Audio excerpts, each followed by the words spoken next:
Hello नमस्कार। कैसा है मेरा यूट्यूब परिवार? कैसा हो? अगर आप अपने ईएमआई को अपने मन के हिसाब से कम करवा सकते हो, आप अपने ईएमआई को जब आपको लगे कि आपका इनकम ज़्यादा है तो अपने ईएमआई को बढ़वा सकते हो। अगर आपको लगता है कि आपका जो रेट ऑफ इंटरेस्ट है वो अभी जो फ्लोटिंग में है वो आपको पसंद नहीं है, आप फिक्स करवा सकते हो। अगर आपका रेट ऑफ इंटरेस्ट अभी फिक्स है तो आप उसको फ्लोटिंग में भी कन्वर्ट करा सकते हो। तो आरबीआई जितने भी ग्राहक हैं उनके लिए बहुत बड़ा यहाँ पे गाइडलाइन, नया रूल लेके आया है कि अब कस्टमर अपने ईएमआई को अपने सुविधा के अनुसार मैनिपुलेट कर सकते हैं, सजा सकते हैं, ठीक कर सकते हैं। अगर आपकी ईएमआई अगर आपको ज़्यादा लग रही है, आपको लगता है कि अब अपनी इस ईएमआई को नहीं पे कर पाओगे, आपको लग रहा है कि अगर यही ईएमआई चलता रहा तो हम अपने लोन को डिफ़ॉल्ट कर जाएंगे, तो आप अपने ईएमआई को कम कर सकते हो। ये जो सुविधा है आरबीआई बहुत दिनों से प्लान कर रहा था कि इसको सभी तरह के लोनों में इम्प्लीमेंट किया जाए, और ख़ास करके हाउस लोन में ये देखा गया है कि कस्टमर को प्रॉमिस किया जाता है कि उनको फ्लोटिंग ईएमआई दिया जाएगा जो रेट ऑफ इंटरेस्ट लगता है, पर मैंने अक्सर देखा है कि उनके ईएमआई को सिर्फ बढ़ाया गया है, कभी कम नहीं किया गया है। जब कस्टमर बात करने जाता है कि सर मेरा जो ईएमआई है बढ़ता है, पर कभी कमा नहीं है। फ्लोटिंग कहने का मतलब है जब आरबीआई अपने रेपो रेट को बढ़ाता है या घटाता है तो उसका सीधा प्रभाव हमारे ईएमआई पे दिखना चाहिए, पर मैंने इसका प्रभाव किसी भी कस्टमर के ईएमआई पे बढ़ते नहीं देखा है।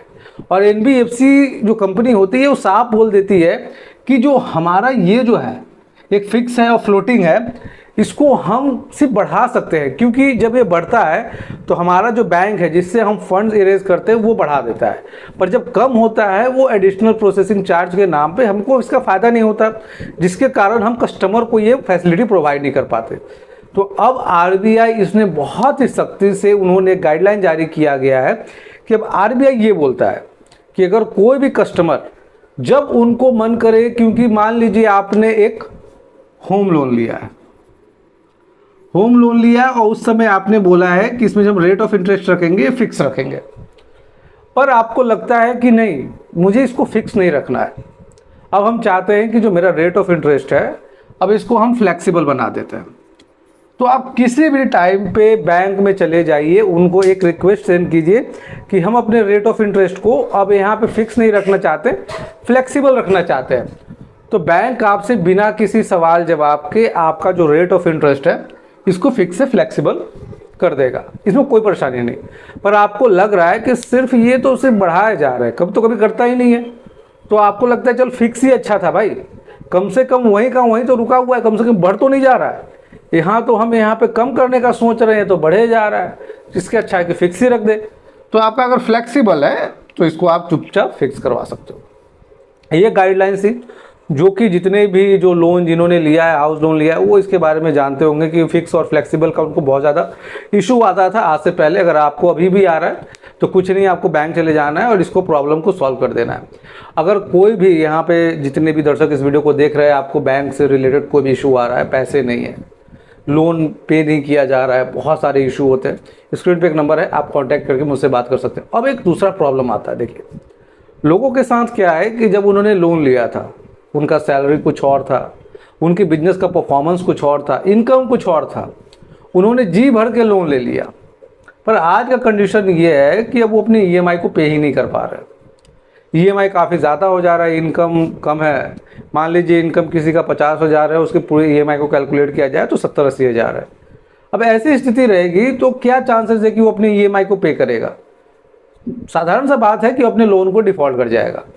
इसके लिए पैनिक ना हो। यहाँ पे आरबीआई बोलता है कि अगर आपको लगता है कि आपका टेन्योर और आपका जो लोन है उसको बढ़ाना चाहते हो, आपको लगता है कि ईएमआई ज़्यादा है उसको कम कराना चाहते हो, तो ये जो रीस्ट्रक्चर का जो प्रोसीजर है इसको आरबीआई ने थोड़ा सा ईजी कर दिया है।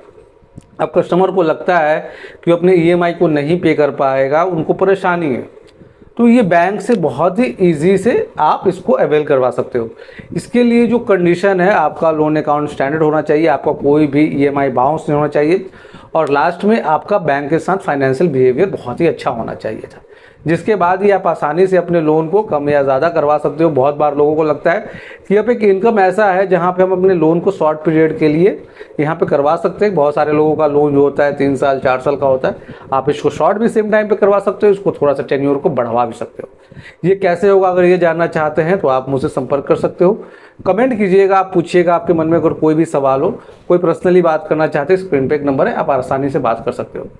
अब यहाँ पे लोगों के साथ इससे क्या होगा, अगर मान लीजिए आप अपने यहाँ पे हाउस लोन है, इसको अगर यहाँ पे फिक्स कर पाए ये रेट ऑफ इंटरेस्ट को, तो यहाँ पे आपका जो रेट ऑफ इंटरेस्ट, क्योंकि बैंक के साथ क्या है कि जब हम लोग जब लोन लेते हैं हाउस लोन, ये बहुत बड़े लोन होते हैं, 50 लाख 60 लाख 1 करोड़, तो इसमें जो छोटा छोटा भी परसेंटेज जो होता है वो बहुत बड़ा अमाउंट ले लेता है। तो इससे जितने भी कस्टमर है जो अभी तक अपने जो फिक्स और फ्लोटिंग के चक्कर में पड़े हुए हैं, जल्द से जल्द बैंक जाए, इसको फिक्स करवा ले। अगर आपको यहाँ पे फिक्स करना है फिक्स कर लो, फ्लोटिंग करना है फ्लोटिंग करना है।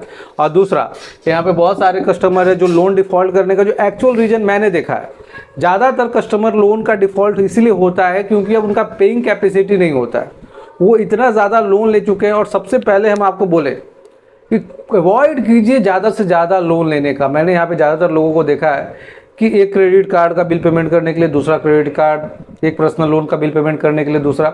देखिए, अगर आप एक कोई भी बैंक का या एनबीएफसी कंपनी का लोन नहीं पे कर पा रहे हो तो आपको प्रॉब्लम सिर्फ उसी बैंक से है।